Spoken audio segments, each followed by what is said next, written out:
د بیا رغونې اړوند د طالبانو نوي کمیسیون د کندهار هرات لوی سړک د ترمیم چارې پیل کړې. طالبانو د فواید عامه یا ټولګټو ریاست جوړ کړی چې یا د ریاست د طالبانو د مشرتابه لخوا نوی ایجاد شوی کمیسیون دی او هدف یې د ټولګټو تاسیساتو ساتنه، د هیواد بیا رغونه او پرمختیایي کارونه دي.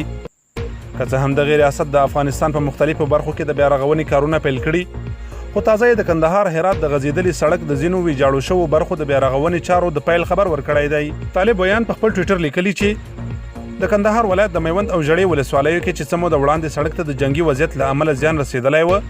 د اسلامي امارت د بیا رغونې کمیسیون لخوا د ترمیم او رغونې چارې پیل شوي دي چې ډیر ژر به د کندهار څخه تر هرات د غځېدلي سړک ویجاړ شوي ځایونه ورغول شي. د دغې ریاست مسؤلین وایي چې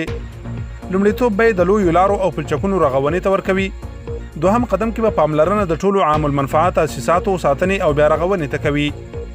دا په داسې حال کې ده چې طالبانو د هیواد د زیاترو ولایتونو ولسوالیو مرکزونه تر خپل کنټرول لاندې راوستي